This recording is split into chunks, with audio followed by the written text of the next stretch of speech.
Olá pessoal, seja muito bem-vindo a mais um episódio do Abençoando Negócios, Transbordando e Aprendendo. Primeiramente quero dizer que é uma satisfação ter você conosco em mais um episódio que eu tenho certeza que vai ter aqui um conteúdo de valor para abençoar a tua vida.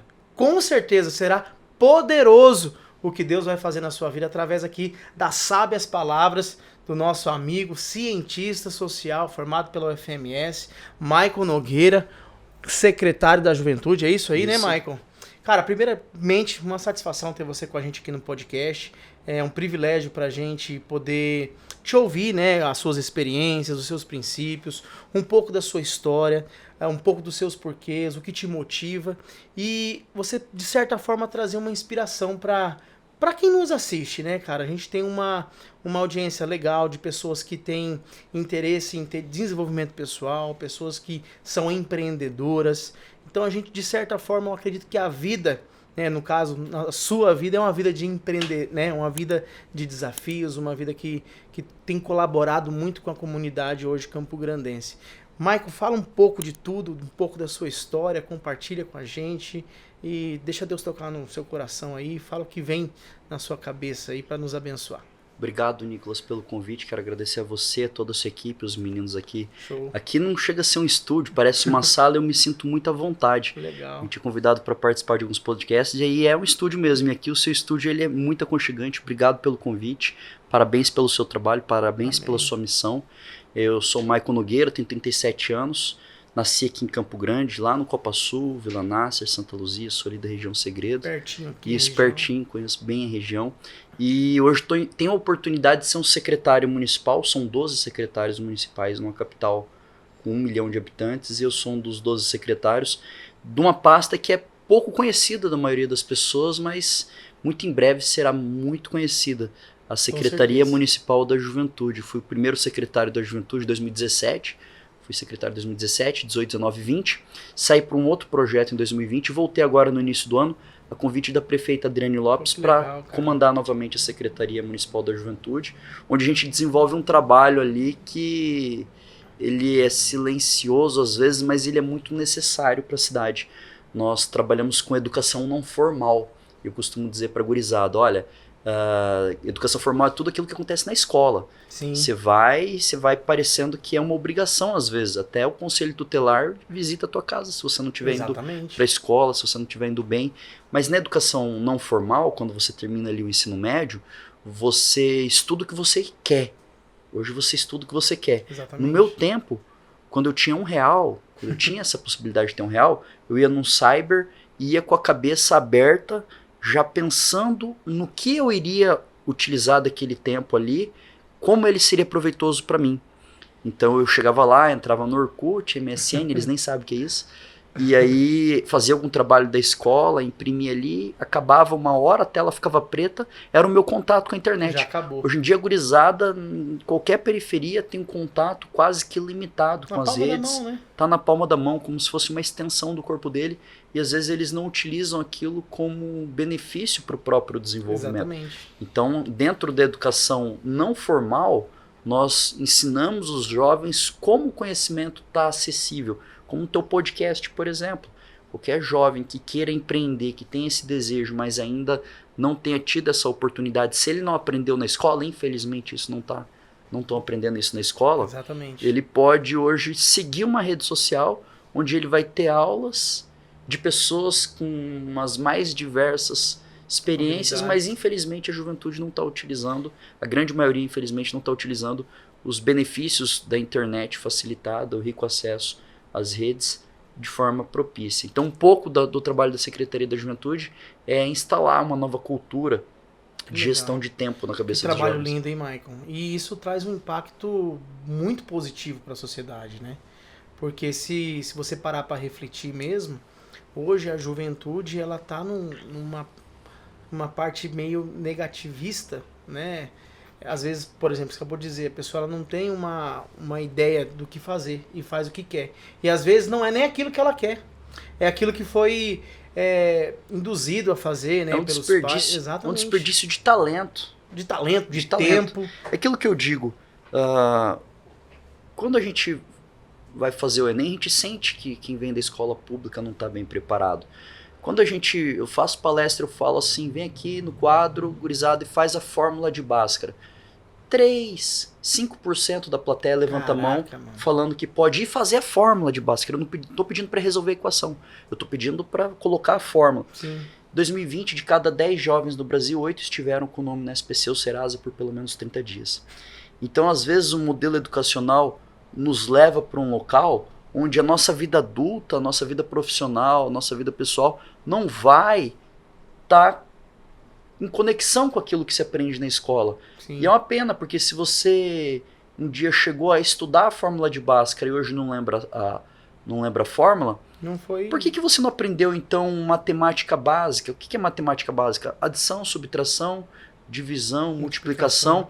E aí, gurizada quer viver uma vida comprando o que não precisa, com dinheiro que não tem, para agradar quem eles não conhecem, se endividando muito cedo, ao invés de comprar um celular de R$800, que também manda mensagem, que também recebe mensagem, que também tira foto.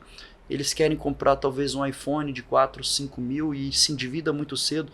Então, essa cultura do consumo, e para instaurar uma cultura de consumo consciente, é também uma política pública dentro da Secretaria da Juventude, que nós queremos aprimorar e levar isso para o maior número de jovens possível, mostrando a eles que empreender, por exemplo, é algo fantástico e às vezes ele não escuta dentro de casa, não se sente estimulado a pesquisar algo que ele possa fazer e se tornar um empreendedor, começando em si mesmo. Então, é aquilo. A educação nossa, Vinícius, ela nos leva para um caminho que, infelizmente, não tem dado muitos resultados. Sim. Que eu estou falando isso, pesquisas comprovam, tá? Sim. A capacidade dos jovens de ler um texto e fazer uma interpretação correta das ideias centrais do texto está totalmente comprometida. E aonde nós vamos chegar? Na pandemia, a gurizada passou de ano sem estudar. Exatamente. Eu estou falando que quem estava no primeiro deu um pulo para o terceiro ano com o mesmo nível educacional. Criança na quarta, quinta série não sabe ler e escrever direito. E generalizado em todas as escolas de todo o país. Isso não só nas públicas, nas particulares. Nas particulares, principalmente nas particulares, onde o pai paga achando que está indo muito bem e não está.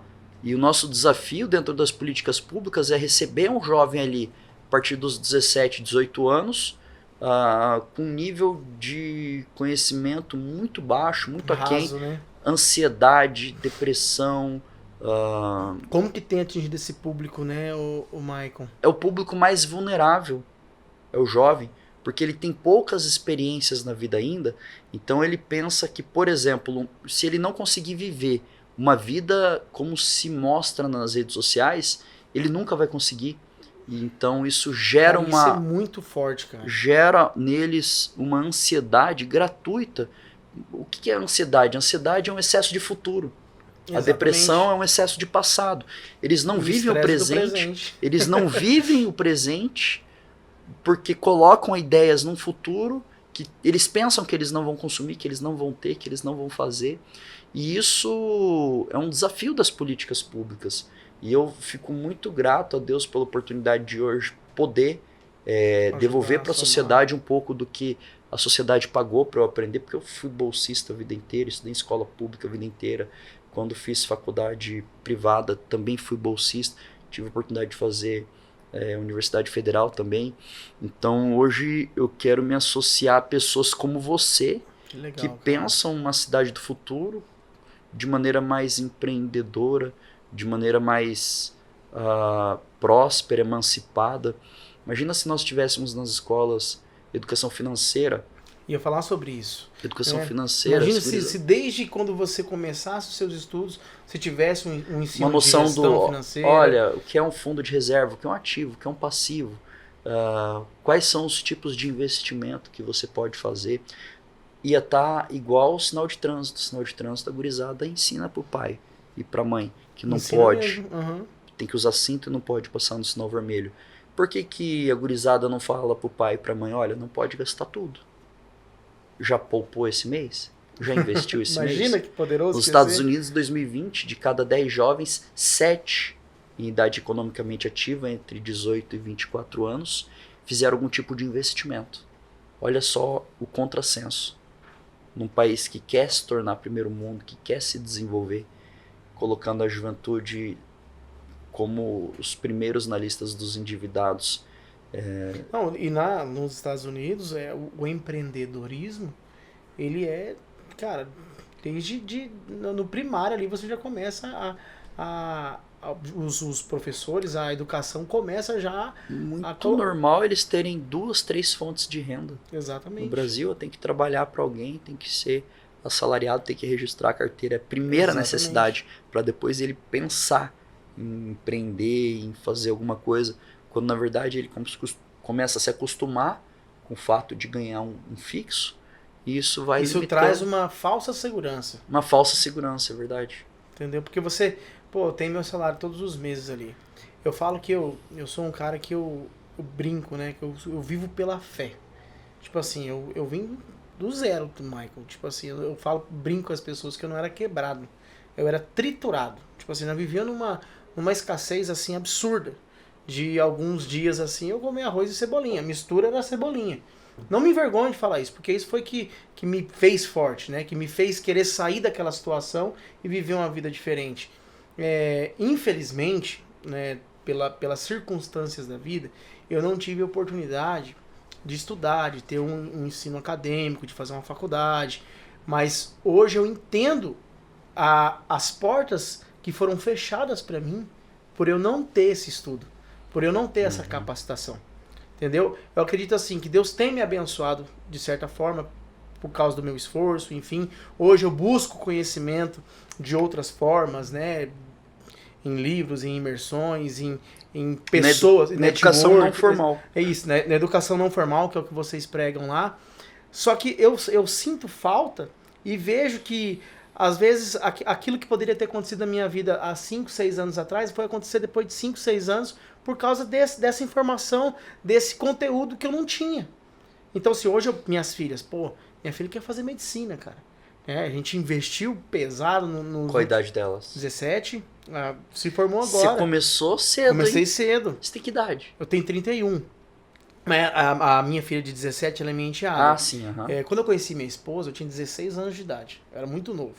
E ela já tinha a Stephanie, que tinha 2 anos. Hoje ela tem 33 e eu tenho 31. Então ela tem 17 anos. Tem 15 anos que eu convivo. É a minha filha, né? Foi eu que criei. E aí eu tenho a Nicole, de 12 anos, e tenho o Gael, de 4 anos. Então eu tenho 3 filhos. A Nicole, ela não sabe o que quer fazer ainda. Mas eu acredito que ela tem a ver empreendedora também. E a Stephanie, ela quer fazer medicina. Ela sempre quis fazer medicina. E vai fazer medicina. Já fez todos os vestibulares, já fez todas as provas do passe. Tá esperando o resultado. Ela vai fazer porque é uma decisão. Exatamente. O jovem, quando ele toma a decisão, ele tem mais potencial de concluir, de executar do que outras gerações. Porque hoje você toma uma decisão, você tem uma série de suportes que a minha geração não tinha. A sua geração não tinha. Exatamente. Eu falo assim, quem nasceu no analógico teve que aprender a se virar no digital. Essa é boa. Nasceu no analógico. Nasceu no analógico e depois teve que tornar um digital. Essa gurizada que já nasce digital, quando eles colocam foco em algo e eles não deixam nada distrair eles conquistam tudo que eles querem. Inclusive, a tua filha mais velha, quando tiver na tua idade, vai estar muito mais próspera que você. Exatamente. Porque ela vai ter condições de encontrar ferramentas que tornem a mente dela emancipada, e o ter vira uma consequência do que ela é, né? Então, a tua história é muito parecida com a minha, de certa forma. Quando eu palestro pra gurizada, eu dou palestra nessa cidade pra guri. Eu dou 3, 4 palestras por dia, dá média de 100 alunos por turma, escola municipal, escola estadual, dentro da Secretaria da Juventude, dentro de universidades. Eu costumo dizer assim, eu realizei assim, 80% dos sonhos da minha vida. Eu tenho 37 anos, eu posso falar assim que se eu conversar comigo quando tinha 15 anos,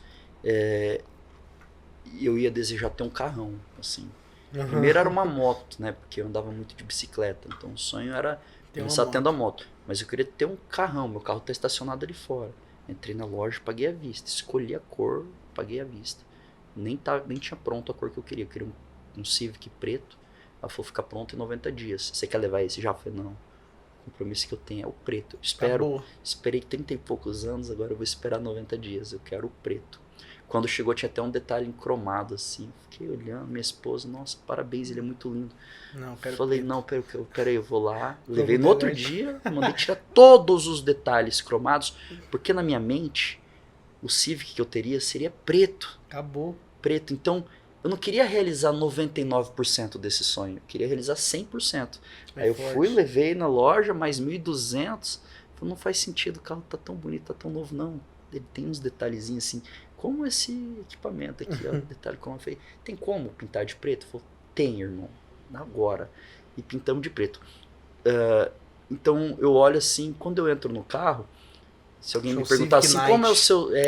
parece o carro do Batman. Do Batman. Quando alguém pergunta como que é o seu carro, eu falo, cara, meu carro é uma nave espacial. É um motor 2.0 aspirado, tem tecnologia lá que eu ainda não conheço. Foi o último feito no Brasil, depois parou de fazer, depois de 2022 parou de fazer. E alguém pode falar assim, mas Maicon, teu carro é bom, é um carro caro, mas nave espacial não é não. Nave espacial é aquela McLaren que bateram ali na Afonso Pena, meteram na árvore. Nave espacial é uma X6 da BMW, é um Audi A5. Para eles, né? Nave espacial é no contexto da minha história de vida. Sim.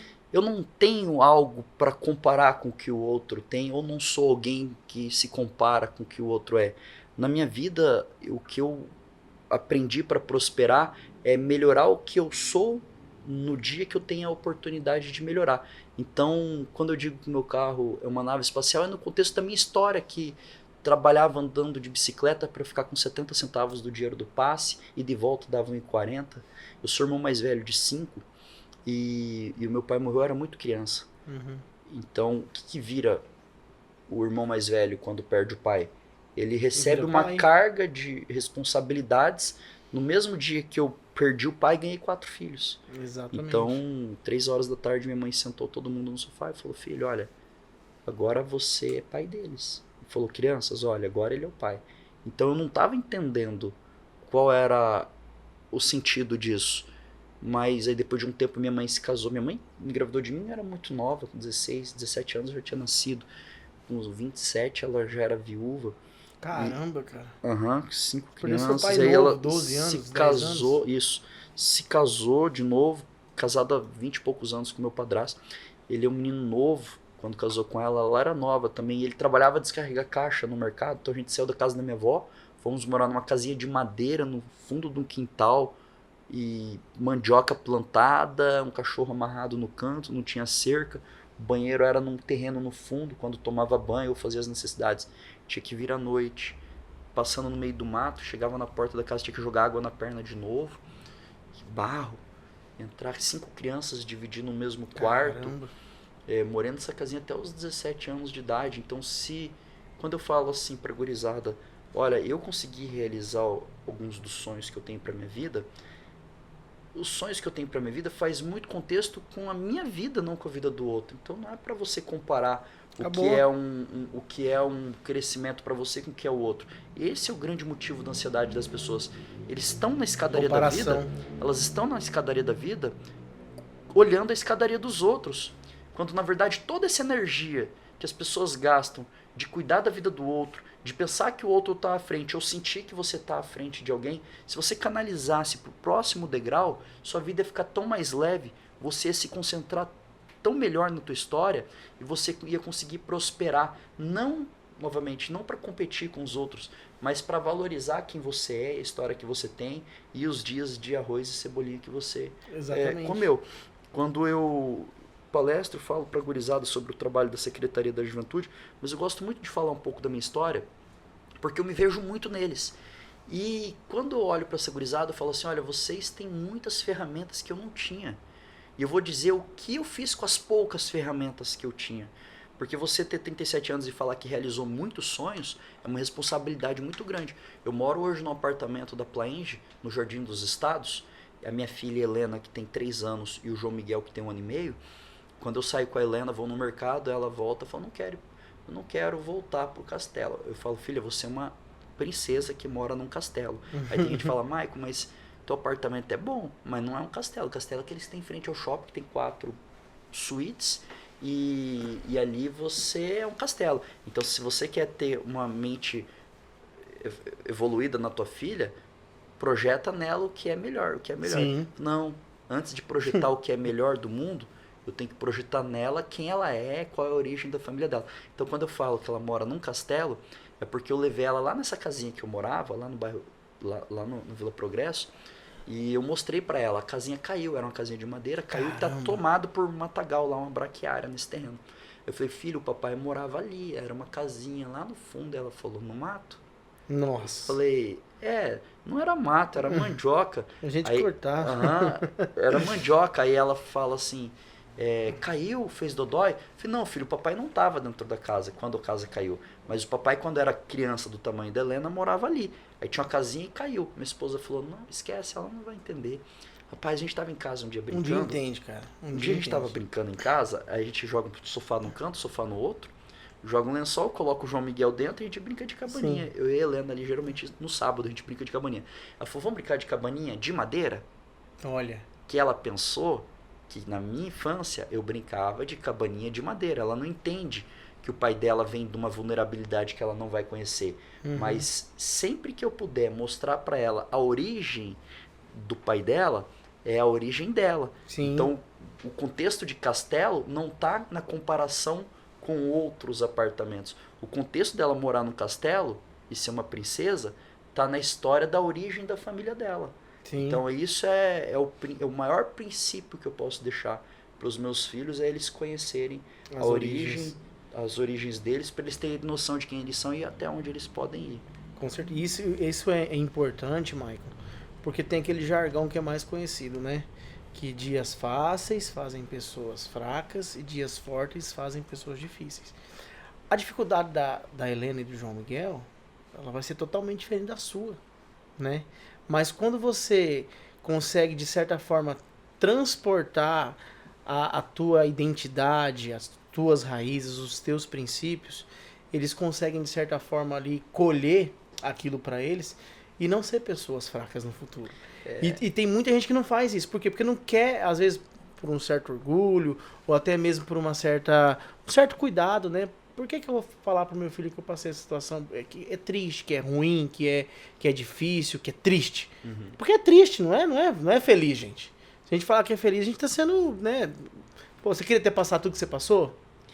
Olha, tipo assim, às vezes você não queria ter passado, mas foi importante você ter passado pra você ter o resultado que você tem hoje. É engraçado você falar isso, porque a gente às vezes a gente tem essa visão de tudo que eu passei, não queria ter passado de novo, com certeza. Mas o que sobra de toda a vulnerabilidade que eu já passei é a saudade de sentimentos que hoje eu não consigo ter. Porque eu era muito mais próximo dos meus irmãos. Eu era muito mais próximo da minha mãe e do meu padrasto. Eu tinha amigos que com certeza gostavam de mim pela minha essência, porque eu não podia oferecer nada para eles. Hoje, quando você tem um cargo em qualquer lugar, quando você é empresário, ou tem um cargo na política como eu tenho, um cargo alto, eu não consigo ter um filtro para saber se 100% das pessoas que se aproximam de mim querem o meu bem de verdade, gostam de mim de verdade, ou porque querem uma ajuda em determinado processo, em algum lugar, uma informação aqui, uma ajuda ou contato de alguém ali, entendeu? Mas eu sou muito tranquilo em relação a isso, porque eu sei que isso é uma coisa natural da vida. O primeiro emprego que eu tive, eu vendia picolé na rua. O segundo emprego que eu tive, eu lavava prato num restaurante. E eu ganhava R$30 por semana. E os R$30 eu dava para minha mãe. E ficava com o dinheiro do passe para mim. Então eu ia de bicicleta, ficava com 40 de ida e volta. E o dinheiro do passe era o salário era da minha mãe. Comprar comida, né? Porque quando eu não trabalhava, direto cortava a luz. Minha mãe, 5 crianças para casa da minha avó. Cortava água, balde de água na Dona Maria, na vizinha. Prestando água para lavar a louça. Dar banho nas crianças. Até conseguir pagar a água. Acabava o gás, lenha lá no fundo. Guerra. Eu cresci nesse nível de vulnerabilidade, só que quando você só conhece essa vulnerabilidade, você acha que aquilo é natural. Sim. Você acha aquilo natural. E quando eu comecei a trabalhar vendendo picolé na rua, ganhava algumas moedas, depois vendendo prato no restaurante, é o que eu costumo dizer pra gurizada também. A minha vida mudou, não foi quando eu fiz 1, 2, 3 faculdades como eu tenho, eu tive a oportunidade de estudar em São Paulo, Brasília, já fiz cursos fora do país, Portugal, Espanha, Itália, França, Argentina, Peru, Chile. Eu tenho um currículo muito bom do ponto de vista profissional. E quando eu falo para os meninos e meninas assim, olha, o que mudou na minha vida não foi esse dia que eu comprei esse carro, fui morar nesse apartamento, ou quando eu ganhei cargos altos. Não. Minha vida mudou numa noite que eu lavava louça no restaurante e um dia uma senhora que fazia vinagrete, ela faltou. Quando ela faltou, eu olhei pro dono lá fora, fiquei olhando o relógio, dava 18 horas, ela não chegava, eu pensei assim, eu vou parar essa louça, eu vou fazer um pouquinho do vinagrete, porque o arroz e a mandioca já estava pronta, a esposa do dono que sempre fazia na parte da tarde. E aí eu vou fazer esse vinagrete e vou deixar pronto, porque se essa senhora chegar atrasada, pelo menos um pouco tá feito. E eu fiz um pouco do vinagrete. Quando deu umas 9 horas da noite, a esposa do dono entra na cozinha e falou, Maicon, faz mais, dona fulana não vem hoje. Eu abri, peguei a bacia e fiz mais vinagrete. E coloquei lá na mesa para os garçons servirem os clientes. No segundo dia, quando eu cheguei, aquela senhora não estava na cozinha, de novo. Ela sempre chegava um pouco mais cedo. O que eu fiz? Ao invés de mexer com a louça e tirar o lixo, eu falei, eu vou deixar o vinagrete pronto, porque se ela atrasar ou não vir hoje, eu não paro a louça para ter que fazer esse negócio. Eu vou esperar alguém mandar eu fazer isso, se eu sei que precisa ser feito. Fiz o vinagrete. A esposa do dono veio de novo e ajudou. No terceiro dia, fiz a mesma coisa. Fiz o vinagrete, fui pra louça e ficava ali. Não via a cara de ninguém. Quem trabalha na louça só fica mexendo com louça. É o primeiro a chegar e o último a ir embora. Come em pé. O seu Nésio entra na cozinha, o dono, fala, Maicon, eu nem sabia que ele sabia meu nome. Ele falou, Maicon, obrigado, cara. Dona fulana arrumou um emprego em outro lugar. Não vai voltar a trabalhar. Eu quero agradecer. Você tem feito aqui o vinagrete, ajuda a gente bastante. Eu vou fazer o seguinte, ao invés de contratar uma pessoa para lavar, para ser auxiliar de cozinha, eu vou contratar na segunda alguém para lavar a louça e você segunda vira o auxiliar de cozinha, tá? Ele pagava 50 para ela. Aí ele falou para mim, vou te pagar 35, pode ser? Pô, tô pronto. Se ele me pagasse os 30 que eu lavava a louça, pra mim já tava bom. Só de parar de lavar a louça, pra mim já tava ótimo. Não, gostava de lavar louça? Não. Lavava bem limpo? Sim. Porque eu precisava. E aí virei auxiliar de cozinha. Quando eu virei auxiliar de cozinha, eu conto essa história e meu salário aumentou R$5, eu falo que essa é a melhor história que tem na minha vida para contar para alguém, que se for servir de inspiração para alguém. Tem gente que olha e fala assim, poxa, secretário, você tá 1 hora palestrando e você vem falar que a melhor história da tua vida foi o dia que você ganhou uma promoção. A virada de chave, cara. Eu falei, olha, se você pensar que o que eu tô contando é como você pode fazer para aumentar em R$5 o teu salário, talvez essa história não faça muito sentido. Mas o que eu descobri naquela cozinha foi o hábito de fazer mais que o combinado. Acabou. Você sabe o que aconteceu comigo? Eu só repeti o hábito de fazer mais que o combinado o resto da minha vida.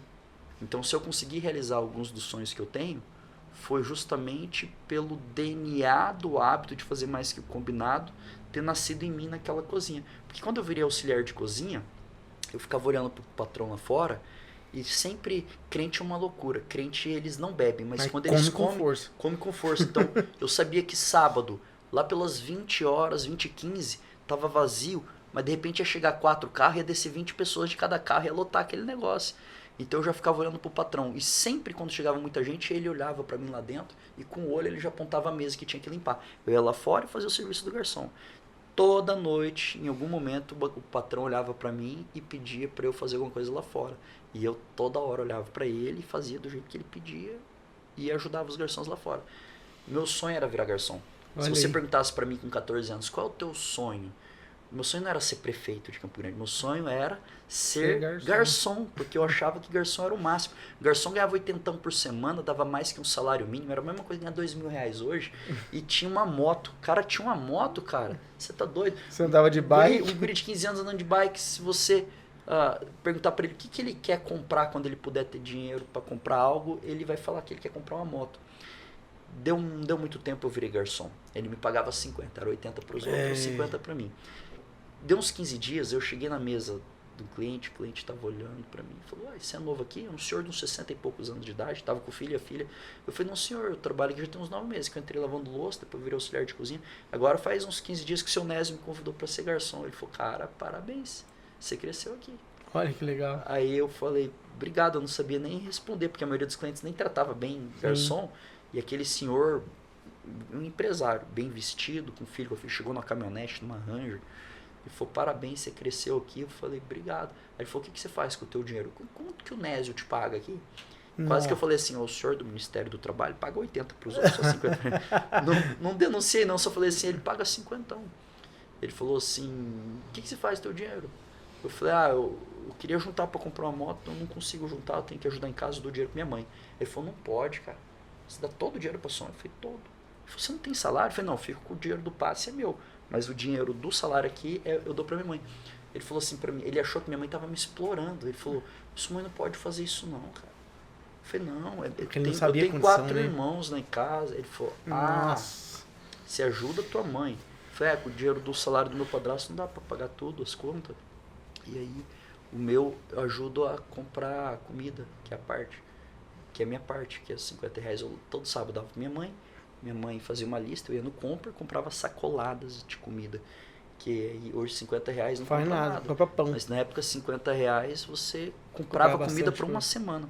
Aí ele falou assim, não, você trabalha para ajudar tua mãe e os teus irmãos. Eu falei, Ele olhou pro filho dele na mesa e falou, você tem um cartão aí? O cara mexe no bolso, tira um cartão e fala assim, olha, esse aqui é o endereço da minha empresa. Hoje foi a última vez que você trabalhou na calçada à noite.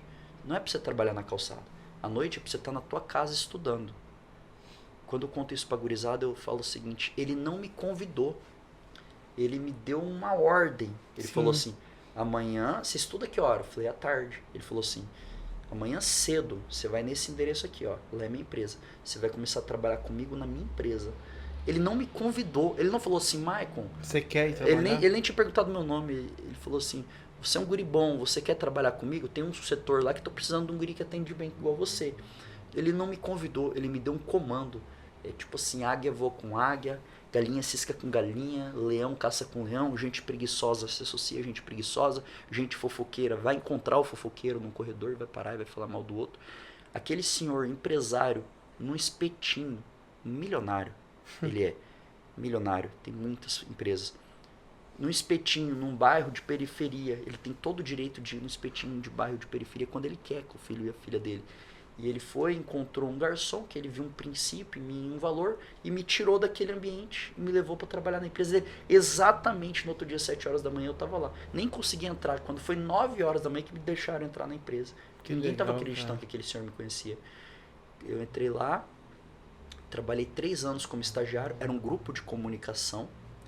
E eu trabalhei lá por 3 anos como estagiário. Aí você fala assim, que legal, ficou amigo do filho do dono, cresceu, prosperou. Rapaz, me deram um uniforme azul, me deram um curso de Xerox, eu fiquei trabalhando na Xerox. Depois eu trocava água de bebedouro. Depois me ensinaram como que faz iluminação do estúdio. Aí as tias da Copa, já via que todo mundo mandava em mim, já fazia o café, já mandava eu levar na casa, na sala, eram 12 salas, e eu tinha que subir a escada e levar. Até o tio que rastelava a grama lá fora, quando ventava muito, ele me chamava lá dentro para ajudar em sacar. Eu era o faz tudo de todo mundo. E tem gente que olha e pensa assim, mas não seja trouxa. Você sai do teu setor, vai pro setor dos outros, todo mundo manda em você. Você é um trouxa, você é bobo, você não vai crescer na vida, você deixa as pessoas escorarem você. Depende da tua visão em relação a isso. Porque eu buscava aprender um pouco com todo mundo. E quando foi no 3º ano do ensino médio, um diretor do grupo de comunicação chega em mim e fala assim, Maicon, olha, você sabe que em dezembro a gente vai te mandar embora, né? Eu falei, mas por quê? O que eu fiz? Ele falou, não, é porque você é contratado como estagiário. Você só renova se você fizer faculdade. Eu falei, poxa, mas eu vou ter 18 anos em janeiro, você pode me contratar na portaria, no almoxarifado, para ser auxiliar técnico. Eu tenho até os caras que vai nas gráficas e buscam material e descarrega. Você pode me colocar em vários lugares que eu já sei fazer várias coisas. Por que você não pode me contratar? Ele falou, não, aqui ninguém quer você para isso. A gente quer você aqui se você fizer uma faculdade. Aí na minha família, 17 netos, 16, né? Eu mais 16, 17 netos da minha avó, 6 tios. Nunca ninguém fez faculdade na minha família. No outro dia eu fui para a escola com um sentimento de derrota, pensando assim, meu Deus, vão pedir uma coisa que eu não sei fazer, porque eu não sei estudar de verdade. Eu não estudava para aprender, eu estudava para tirar média. Esse é o grande mal da escola pública. A gurizada vai para chegar na média. Tirava 9 de geografia, na segunda prova eu não estudava para tirar 9 de novo. Estudava para tirar 3. professor pediu uma redação, eu falava, quantas linhas? 30 linhas. Com 20 linhas começava a espaçar a letra. Vale nota? Não, então que se lasque. Só fazia bem feito, tentava fazer bem feito se valesse nota. Ou seja, eu estava me enganando minha mãe, meu padrasto. Enganando todo mundo. Enganando todo mundo. No outro dia, quando eu fui para aula, eu falei assim, para eu fazer uma faculdade, eu tenho que entrar na federal ou ganhar uma bolsa na particular. Então eu tenho que aprender de verdade o que o professor está colocando no quadro. Quando eu olhei para os guris que estavam na minha volta, assim, eu era da turma do fundão, eu tentava prestar atenção e não conseguia entender. Eu só olhei para eles assim e falei, peraí, eu já volto. Peguei meu material, era um fichário que eu tinha esse fichário desde o primeiro ano. Eu tive o mesmo material, primeiro, segundo e terceiro ano do ensino médio, era o mesmo fichário, todo arrebentado. Peguei minha caneta, meu fichário e fui sentar lá na frente para tentar prestar atenção no professor. O professor Joselei era aula de química orgânica. Era o carbono, que é um C, faz 4 ligações, e eu olhava para aquilo, parecia chinês. E o professor dando aula, quando terminou ele falou, vou apagar, vocês entenderam? Eu falei, professor, eu não entendi. Lá no fundo, eu não tinha coragem de olhar para o professor e falar, ei, não entendi. Ele falou, eu ia falar, claro, você fica bagunçando, você não se concentra, não deixa o outro se concentrar, e agora que eu vou apagar aqui para ir para o outro conteúdo, você quer aprender. Então eu não tinha essa moral de falar, eu não sei. No fundão você fica quieto. Pode pagar? Pode. Copiei. Se eu aprendi é outra história. E na frente eu tive a coragem de falar, professor, eu não estou entendendo. Por que você não está entendendo? O que é o C? Por que faz 4 ligações e outros não? Ele olhou para mim e falou assim, cara, você não estudou a tabela periódica? Eu falei, estudei, né, no primeiro ano. Ele falou, mas você não aprendeu. Esse é um grupo específico dentro da tabela. Faz o seguinte, virou a página no meu caderno e falou, na próxima aula você traz para mim, anota isso aqui. Ó. E ele passou o que era para eu estudar da tabela periódica. Estuda só isso, esquece o resto, estuda só isso. O que eu descobri? Quando você demonstra interesse em aprender, todo professor quer te ensinar de verdade. Exatamente. E quando você não demonstra, ele até te passa de ano. Tá nem ele vai te levando na flauta e você achando que está levando ele. E assim é a educação pública e particular também. O professor só ensina de verdade para quem quer aprender. E a partir daquele dia que aquele professor me tratou com carinho, todos os demais professores me trataram com carinho porque eu comecei a sentar na frente e eu demonstrei interesse em aprender de verdade. Isso é abril, maio, junho, julho, agosto, setembro, outubro, novembro, teve Enem, novembro de 2022. Eu tirei 98 pontos de redação, aí depois minha média caiu um pouquinho, caiu para 89. 2022 não? Perdão, 2002. 2002. Eu tirei 98 pontos de redação, antes era 0 a 100, hoje é 0 a 1000. Hoje seria 980, nota para entrar em medicina na federal. Violento. O objetivo, claro, bem definido, ele não te trai. Quando você estabelece o que você quer na tua vida, aquilo que eu falei da tua menina, ela vai fazer esse ano, no próximo ano ou no outro ano, mas ela vai fazer medicina. E eu queria fazer comunicação social, que era para continuar trabalhando com aqueles caras naquele ambiente. Nicolas, eu passei, passei em primeiro lugar para publicidade e propaganda no ProUni em 2003 e fui o primeiro neto da dona Genia a fazer uma faculdade na minha família. Legal, cara. E ali eu construí uma história dentro da minha educação formal, entendendo que muitos dos sonhos que eu não tinha era porque eu não conhecia outras realidades. E aí eu fiz a primeira faculdade, depois eu fiz a segunda, estudei Ciências Políticas na Universidade Federal. Você pegou gosto por aquilo que você não tinha tanto interesse, Não tinha nenhum interesse em estudar. Eu via meu tio era mototáxi, outro era cobrador, minhas tias dona de casa. Então na minha família, prosperar era você ter uma carteira assinada, trabalhar num lugar com ar-condicionado, uniforme, crachá, atrás de um computador. Auxiliar administrativo. Para mim era o topo do que eu podia pensar do meu futuro. Que legal, cara. O que para os jovens de hoje tem que ser a primeira escadaria. Né? Para mim era o topo. E hoje eu construí assim uma família espetacular. Eu sou professor, sou casado com uma professora, Karina. Meus filhos têm coisas que eu jamais sonhei em ter e eu posso dar para eles hoje. E eu falo para a gurizada, ser próspero, emancipado, não é uma questão de bolso, é uma questão de mente. Tudo que eu construí foi em torno do hábito de fazer bem feito o que é simples. Tem gente que não faz o que é simples bem feito porque pensa que só vai fazer bem feito quando receber bem por isso ou quando for um projeto importante. Eu falo, como costumo dizer para alguns amigos, com o que eu aprendi, que eu sou uma pessoa que eu prefiro que seja feito do que perfeito. Porque se você esperar oportunidade incrível para você fazer algo, nada. ela não vai fazer nada, ela não vai vir. Você falou uma coisa que eu achei muito legal, que você começou a ter interesse pelo estudo, né? Fala, cara, não consigo entender, tô aqui no fundão, não consigo entender. E realmente o que você falou é um fato. O professor passa você mesmo, ele não tá nem pra paçoca. Mas olha que poderoso, o Michael. Quando você mostrou interesse, o professor começou a se tornar interessante para você. E ele viu isso. Por isso que ele se dedicou e falou, cara, você vai fazer isso. Ele te deu uma receitinha ali, ó. Uhum. Assim, Esquece cara, o resto. faz isso. Faz só isso aqui, isso aqui é o mais simples. Você não vai aprender isso se você não aprender isso aqui.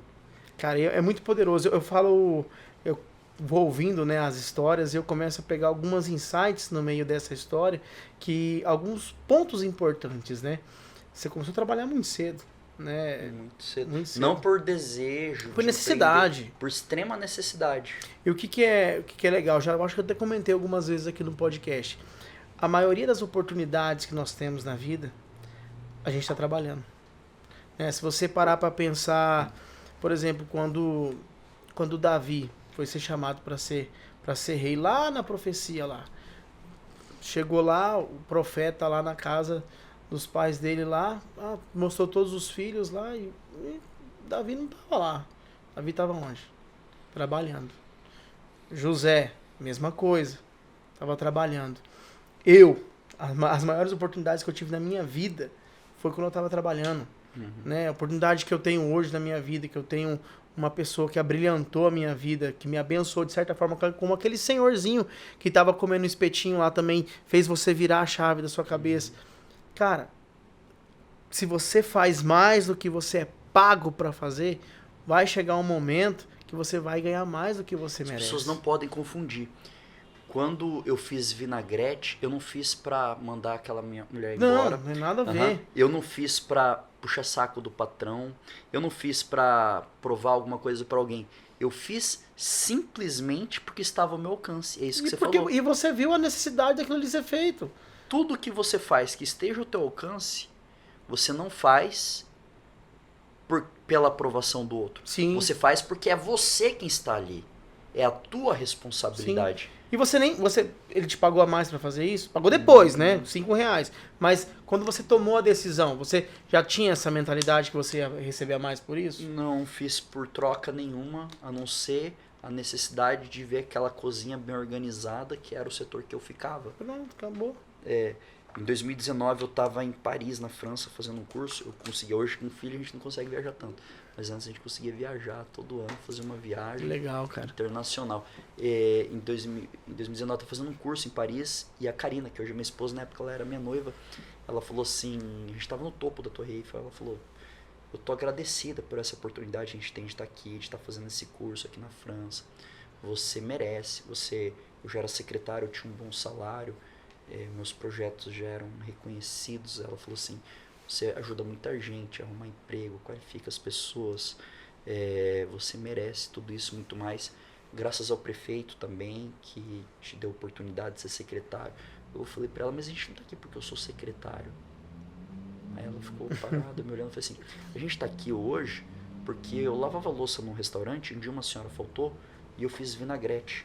Se eu não fizesse vinagrete aquela noite, hoje eu ia estar lá em Campo Grande, lavando louça em algum restaurante, 20 anos depois, reclamando que nunca tive oportunidade de nada, que ninguém nunca me deu oportunidade, que meu pai morreu cedo, eu tive que sustentar meus irmãos, e minha mãe não estudou, e que meu padrasto também não estudou, e que o seu Nésio nunca me valorizou, e que ninguém valoriza nada, ninguém, não adianta você fazer as coisas e se doar porque as pessoas são ruins. É uma questão de lógica, de inverter a visão dos fatos quando alguma coisa foge do teu controle. Eu falei, Karina, se eu não tivesse feito o vinagrete, eu não ia ter virado auxiliar de cozinha. Se eu não virasse auxiliar de cozinha, eu não ia desejar profundamente virar garçom. Se eu não virasse garçom, eu não ia atender a mesa de um cliente numa quarta-feira à noite, e esse cliente viu um valor em mim e me levou para no outro dia trabalhar na empresa dele. Isso era 10 horas da noite, 7 horas da manhã eu estava na porta da empresa dele, 9 horas da manhã eu já estava trabalhando. Que legal. E eu não ia trabalhar num lugar onde eu desejei fazer uma faculdade, porque eu gostava muito daquelas pessoas. Não gostava nem tanto da comunicação em si, porque hoje eu não sou comunicador. Sim. Tanto é, eu gostava muito daquele ambiente. E para continuar conectado com aquelas pessoas, eu resolvi trocar de lugar na escola para dar uma chance para o meu estudo. O professor Joselei me tratou como um filho, outros professores me trataram como um filho, e eu tirei uma boa nota e consegui fazer uma faculdade. Depois consegui fazer uma segunda, uma terceira. Hoje eu sou especialista em políticas públicas, tenho projetos aí que eu ajudei a construir no Brasil todo, no estado todo, em Campo Grande. Já faz 7 anos que eu estou cuidando da Secretaria da Juventude de forma direta ou indireta. Que legal, cara. E eu falo assim, nós não estaríamos aqui se eu não tivesse feito o vinagrete aquela noite. O que é legal, Nossa vida né, muda num detalhe tão pequeno que às vezes a gente vive com uma venda. Uma venda nos olhos e não quer fazer bem feito, ou não quer atender um cliente bem atendido, porque você acha que a compra dele vai ser baixa, ou você não é estimulado a ser um Cristiano Ronaldo no dia a dia. Porque colocar medalha no peito todo mundo quer, ganhar bem todo mundo quer, fazer sucesso todo mundo quer. Agora acordar cedo e treinar como um Cristiano faz, para ele ter, para além do talento dele, ter as habilidades que o treino pode propiciar ele, como todos os técnicos falam, ele é o primeiro a chegar, o último a sair, toda a vida. Então, viver os benesses de ser um Cristiano Ronaldo, todo mundo quer. Agora, fazer o simples. Pagar o preço. Trabalho de limpar esse chão, mas esse chão vai ficar bem limpo. E detalhe, eu vou limpar bem limpo esse chão e vou limpar essa sua persiana. E vou arrastar esse sofá e limpar embaixo dele. Vou tirar a sujeira que tem debaixo desse tapete, ainda que não tenha sido eu quem coloquei. Mas se é a minha função e o meu combinado contigo é limpar esse chão, eu vou te entregar um chão bem limpo. Não importa se eu ganho 50, 100 reais ou 300 reais para fazer isso. É a minha responsabilidade, não com você, mas é responsabilidade minha comigo mesmo, de eu tô aqui, eu resolvo esse negócio. Cristiano Ronaldo, quando faz gol, ele comemora, ele olha pra torcida, 90 mil pessoas no estádio e fala, eu tô aqui. É um instinto protagonista que está faltando em muita gente, né? E a educação formal não estimula, às vezes, as pessoas a descobrir qual é o seu instinto protagonista. Na maioria das vezes. E a educação não formal, que é aquilo que salvou a tua mentalidade e salvou o teu futuro, é o que a gente prega dentro da Secretaria da Juventude. Se você perguntar hoje, o que faz a Secretaria da Juventude? Nós fazemos RG, primeira e segunda via. Nós fazemos o passe do estudante para 200 mil pessoas, 200 mil usuários, primeira e segunda via do passe. Lá eu faço serviço de junta militar, primeira e segunda via de reservista, também dentro da Secretaria da Juventude. Eu tenho um balcão de estágios. Todas as empresas que contratam estagiários em Campo Grande buscam na Secretaria da Juventude os estagiários, porque eu tenho um banco de dados riquíssimo de jovens que estão se qualificando. Eu tenho um balcão de empregos. Todas as vagas que são oferecidas hoje em Campo Grande pela Fundação Social do Trabalho, que é a Secretaria do Trabalho praticamente, elas são divididas. As vagas que são para pessoas que não precisam de experiência, vêm para a Secretaria da Juventude. Hoje tem mais de 1.500 vagas dentro da Secretaria da Juventude sendo anunciadas para jovens que façam qualquer curso de qualificação que nós temos. Nós temos mais de 40 cursos presenciais dentro da Secretaria, que se dividem em turmas de manhã, tarde e à noite. Todo mundo que termina o curso já pode sair dali já direto para uma entrevista, porque tem vagas em todas as áreas. Tem curso de auxiliar administrativo, departamento pessoal, recursos humanos, marketing digital, copywriter, mídias sociais, tráfego pago, vendas para Instagram, vendas para o WhatsApp, atendimento, vendas. A gente tem muitos cursos de atendimento e vendas, é uma demanda muito forte do mercado. Nós temos cursos de educação financeira, para que os jovens não se endividem tão cedo, e não se endividem nunca, na verdade, que eles aprendam a gerir o pouco, porque o muito ele vai fazer parte da vida dele. São princípios que norteiam as nossas políticas públicas, e muitas vezes você fala assim, mas você não pode atuar como pastor ou como padre. Eu não sou pastor nem padre, mas toda vez que eu tenho a oportunidade de falar com os jovens, eu falo assim, olha, 2 princípios salvaram minha vida, aposto que podem salvar a vida de vocês. Honrar pai e mãe. Honrar pai e mãe é um princípio que está em desuso, mas a gente não desiste desse princípio dentro da Secretaria da Juventude. Como que eu honro minha mãe? Minha mãe parou de estudar muito cedo, teve muitos filhos, então ela viveu uma vida de dona de casa em função dos filhos. Dormia no muro da escola para conseguir vaga para 2, depois dormia no muro de outra escola para conseguir vaga para mais 2. Aí um 5º filho tinha que estudar numa outra escola, e aí como que essa mulher ia trabalhar com um monte de criança para arrumar para ir para a escola, cada um tendo que buscar numa escola diferente. Hoje, com 50 e poucos anos, eu olhei para minha mãe e falei, vai voltar a estudar, a senhora não pode ficar sem estudar. Eu trabalho com a educação das pessoas, como que eu vou ter minha mãe semi-analfabeta dentro de casa, não terminou no ensino fundamental? Fez o enseja, fez o EJA, reprovou, depois fez o enseja de novo, reprovou de novo. Na terceira vez que ela fez o enseja, que ela conseguiu passar e ter o modelo 19 dela, que é o ensino médio completo. Agora eu falei, a senhora escolhe uma faculdade, eu vou pagar a sua faculdade. Pode escolher qualquer faculdade, qual que a senhora quer. Pensou um tempo, escolheu o serviço social. Está no 4º ano, está se formando agora em dezembro. Cara. E cheio de projetos para a vida dela, beirando 60 anos de idade, cheio de projetos para trabalhar como assistente social. Aí tem gente que fala assim, parabéns, Michael, você... Parabéns nada, não estou fazendo nada além da minha obrigação, porque eu estou devolvendo para minha mãe um tempo de estudo que ela anulou na vida dela para dar para mim e para os meus irmãos, que todos fazem faculdade, que não é formado faz faculdade. Sim. E aí eu estou devolvendo, é uma maneira de eu honrar tudo que ela fez por mim e eu devolver de alguma forma para ela. Meu pai, ele morreu, eu era muito criança, e o que eu faço para honrar o meu pai? Eu trato o meu filho João Miguel e a minha filha Helena de tal forma como se eu tivesse sido educado por um grande pai, presente, correto, que tem princípios. E aí eu olho para eles e eu penso assim, pai, tô honrando neles a falta que o senhor me fez. Uhum. Então é como se eu tivesse tudo aprendido com o avô deles. Sim. A ser leal, a ser correto, a ser honesto, a ser trabalhador, a ser estudioso. Então eu devolvo para o mundo a ausência que meu pai me deixou. Então eu estou honrando a falta dele. Então quando eu falo isso para a gurizada, eles ficam assim, falam, olha, às vezes você está com vergonha do teu pai e da tua mãe, ou você não consegue perdoar o teu pai e tua mãe por um erro, algo que eles tenham prometido para vocês e não tenham entregue. Experimenta dar para o teu pai e para tua mãe aquilo que eles não te deram. Se foi falta de amor, experimenta dar amor. Se foi falta de dinheiro, dê dinheiro. Se foi falta de algo que você se sente magoado, experimenta perdoar. Experimenta perdoar para você ver o que vai acontecer. Não, é bíblico, né, Michael? Você honrando pai e mãe, você quer ter uma vida longa, é princípio, cara, não tem em Lucas e em Mateus tem uma passagem que me toca demais também. Seja fiel no pouco, que no muito te colocarei. Ser fiel no pouco, no meu entendimento, é você agradecer até pelo que você ainda não tem. Quando eu andava de moto, andei muitos anos de moto, só o braço ficava marcado, tomava chuva, sol, frio. Eu olhava para os Honda Civics da vida assim, eu olhava e falava, Deus, um dia eu vou estar andando dentro de um carro desse e desde já eu agradeço. Não sei que dia vai ser. Talvez não seja o dia que eu quero, mas é o dia que o Senhor quiser. Mas é o poder da visualização. Né? Eu sempre quis ter um Honda Civic. E quando Deus me deu, não deu aqueles que eu via na rua, porque me deu um modelo que nem tinha sido lançado ainda.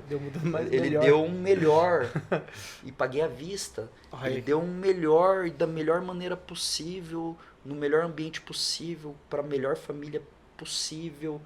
E então Deus tem coisas grandiosas para essa juventude que está ali fora, mas ele tem que aprender a honrar as origens. Eles têm que aprender quais são os princípios que eles não podem abrir mão. Tem que Qual que é o segundo? Você falou que tinha dois. Você falou honrar pai e mãe e ser fiel no pouco. Ser fiel no pouco. Ser fiel no pouco. Ser fiel no pouco é você agradecer pelo mínimo que você tem. Então quando você falou assim, nesses tempos ruins, às vezes a gente não quer voltar neles. Eu tava um dia no Coco Bambu, meu irmão Gabriel, que é o gêmeo, como foi assim, Maicon, Daniele, Ariane, na 4ª gravidez da minha mãe veio o Gabriel e a Gabriela, que são gêmeos. São gêmeos. E o Gabriel, ele é casado, ele estuda e trabalha em Curitiba. Vem uma vez por ano em Campo Grande. Então quando ele vem eu quero levar ele num lugar legal. Daí ano passado ele veio e a gente foi no Coco Bambu, comer lá uma comida assim de camarão frutos do mar. Eu gosto de coisa mais simples, mas quando vem meu irmão, eu quero oferecer o que é de melhor para ele. Então a gente foi lá, minha mãe, minhas irmãs, meus sobrinhos, minha esposa, meus filhos, todo mundo em torno daquela mesa. E aí, aquele cara servindo a gente, servindo chopp, servindo vinho, servindo suco para a criançada, aquela mesa farta. Deu, sei lá, uns R$1.500 a conta. E nem foi muita coisa. Mas assim, deu uns R$1.500 e eu paguei a conta. Quando aquele garçom veio assim trazer a conta, eu não estava preocupado em quanto custaria essa conta, porque eu já tenho essa condição de fazer isso, meu irmão. Sim. Todo final de semana não, mas quando ele vem de vez em quando, eu consigo fazer isso sem nenhum problema. Eu pensei assim, já pensou se esse garçom fala para mim, vamos trocar? Ao invés de você comer esse banquete aqui com a tua família, você não quer voltar no tempo, lá naquela casinha de madeira onde vocês moravam, sua mãe, quando acabava o gás, cozinhava lá naquela lenha e o gosto do arroz ficava com um gostinho de defumado assim, fazia um arroz carreteiro e sua mãe jogava água naquele quintal e rastelava todas aquelas folhas para um canto debaixo do pé de goiaba, você sentava assim, escadinho, o mais velho até o mais novo, sua mãe dava o pratinho, pegava certinho uma concha para cada um assim de comida, porque não tinha muito. Você quer voltar nesse dia? Você sente saudade desse dia? Meu Deus do céu. Eu falo, eu quero. Eu não quero isso aqui não. Porque eu tinha uma relação muito mais próxima com os meus irmãos. Então eu sabia o que os meus irmãos sentiam no olhar. Eu olhava para minha mãe e eu sabia quando ela estava bem, quando ela não estava. Como eu era feliz naquele ambiente de escassez.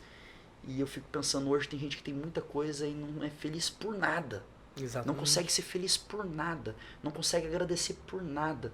Então quando eu olho para trás e falo, nossa, passei dias difíceis, que eu não quero falar nesse microfone, mas também passei dias muito inspiradores. Sim. Que hoje eu olho para os meus irmãos, cada um na sua rotina, cada um fazendo o que faz da vida e eu não consigo ter contato.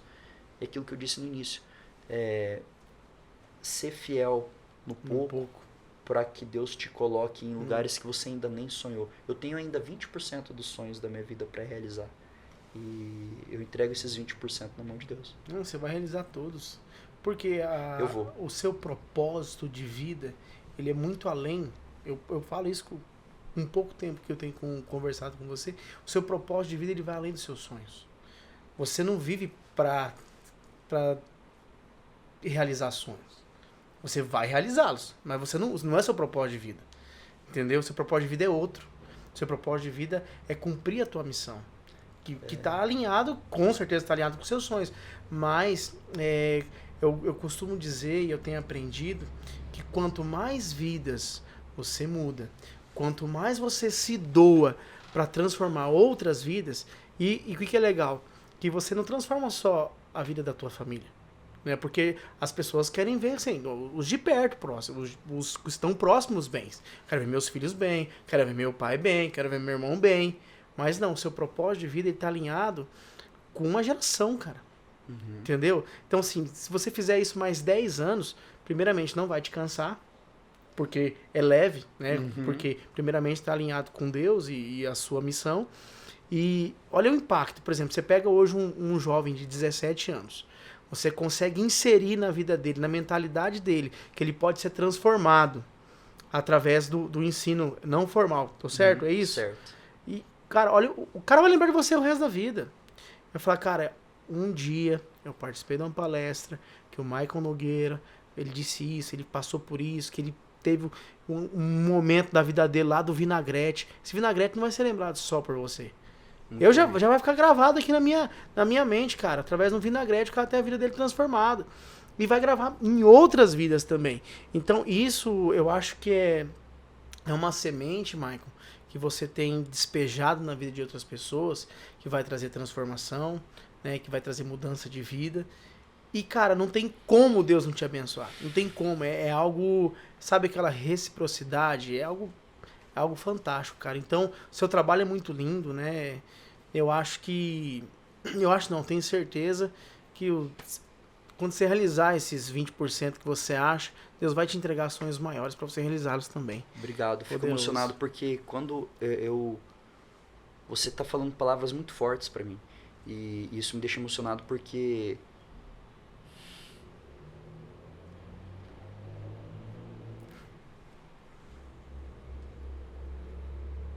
quem vive na política é muito mais difícil quando você quer fazer o correto. É sempre muito mais difícil. Eu consigo te entender. Quando você fala assim que... Desculpa. Quando você fala assim, você vai realizar, eu penso num monte de barreira. Eu falo, cara, é tudo muito mais difícil, cara. Os caras, eles usam muito dinheiro, muita influência. Os caras não valorizam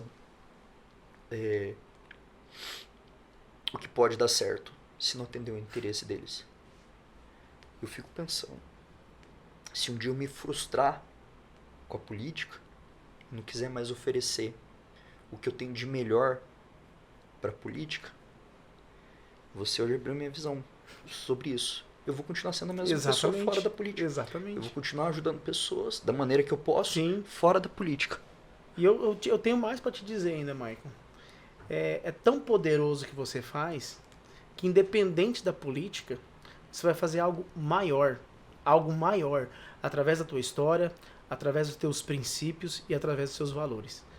Por exemplo, hoje você está inserido no meio político, está tudo certo, Deus está te honrando dentro daquele lugar, né? Mas se algum dia alguma coisa tentar te parar, é pequeno para quem você serve.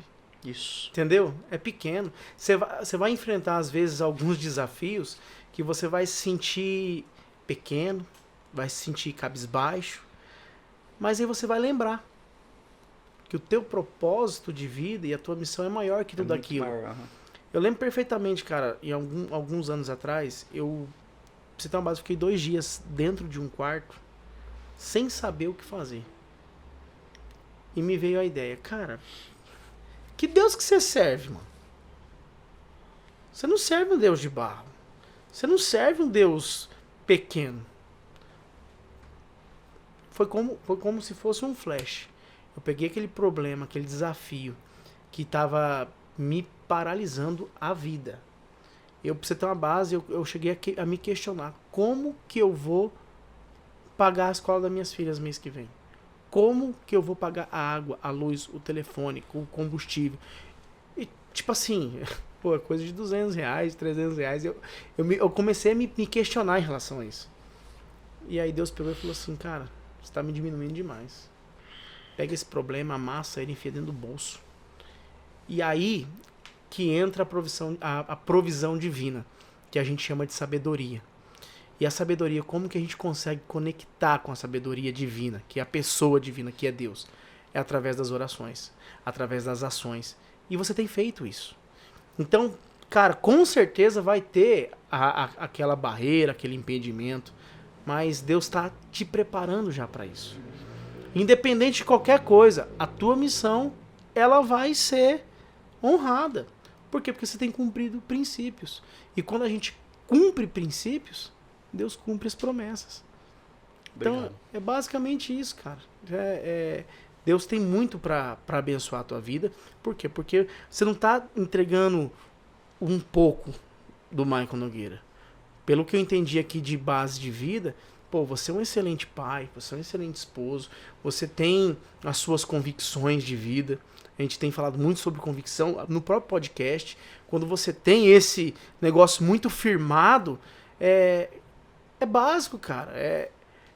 Tipo assim, você não tem distração que vai tirar você do propósito. Uhum. Entendeu? Porque a única coisa que pode te impedir de chegar no seu propósito são as distrações. Você não tem, você é muito convicto das coisas que você quer. Né? Desde quando você tomou a decisão de ter um Honda Civic, cara. Foi lá e teve. Então, assim, Deus é maravilhoso nessas coisas. Porque quando você está com um princípio alinhado, quando você tem a convicção, Ele vai te abençoar. Uma hora Ele vai te abençoar. Então, isso é básico. E, mais uma vez, cara, eu quero agradecer mesmo por você ter aceito o convite. É um privilégio pra gente. A gente se sente muito honrado. A gente falou de dificuldade, falou de momentos bons. Falamos de muitos assuntos aqui que eu tenho certeza que vai trazer relevância para as pessoas que nos assistem, né? Mas eu não quero que cabe por aqui, tá? Já quero deixar o convite estendido para uma próxima vez. Pronto para voltar. E como de costume, eu sempre peço que o entrevistado, o convidado, ele deixe uma mensagem, né? Uma conclusão. Então, o que eu peço para você, Michael? De tudo que a gente conversou aqui, de tudo que você pôde explanar pra gente, contar um pouco da tua história, né?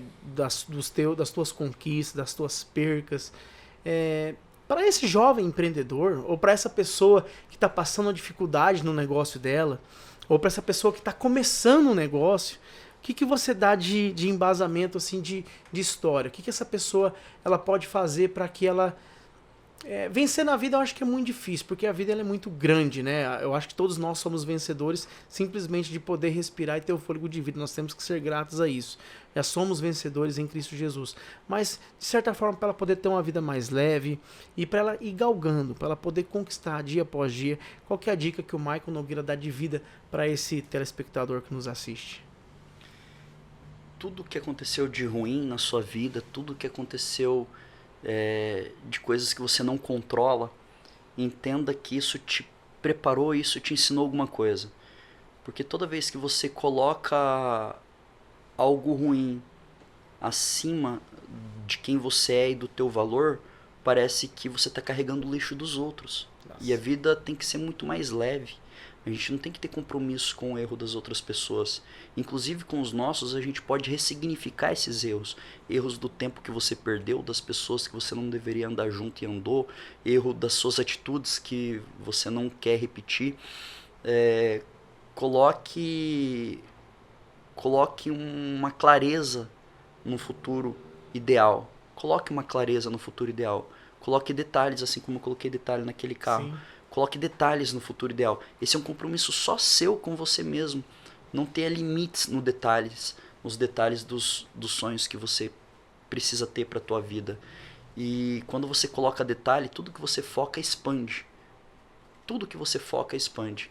E diminui as suas distrações quando você coloca detalhe no sonho ideal para a tua vida. Não esqueça de quem você é, da tua origem, não esqueça das tuas lutas. Comemore cada conquista, ainda que ela pareça pequena aos olhos dos outros. Ainda que essas conquistas pareçam pequenas aos olhos dos outros, comemore, seja grato por essas conquistas, que eu tenho certeza que assim como aconteceu na minha vida, Deus tem um plano grandioso, você tem um talento, ninguém nasceu com o teu talento, todos aqui nessa sala ou quem queira que esteja nos assistindo nesse momento, quem quiser entender assim, entenda, o teu talento é teu, é um dom de Deus na tua vida, descubra qual é esse talento, o teu sonho está naquilo que você pode fazer, não por você, mas por outras pessoas, aquilo que você faria de graça por outras pessoas é o lugar que você vai prosperar, inclusive financeiramente. Show de bola, pessoal, que conteúdo enriquecedor. Michael, mais uma vez, cara, de coração mesmo, tá? Gratidão, eu que agradeço, cara. Desculpa a emoção. Não, foi top, cara. Isso é maravilhoso. Pessoal, esse foi mais um episódio do Abençoando Negócio com o Michael Nogueira. Pretendo, e se ele aceitar, claro, trazer novamente aqui para falar sobre mais algum assunto. Vou deixar as redes sociais dele aqui, a nossa também. Já compartilha com o máximo de pessoas que você conseguir esse conteúdo. E seja um transbordador também na vida de outras pessoas. Fique na paz, fique com Deus, paz e prosperidade para a tua vida. Esse foi mais um episódio do Abençoando Negócios, transbordando e aprendendo.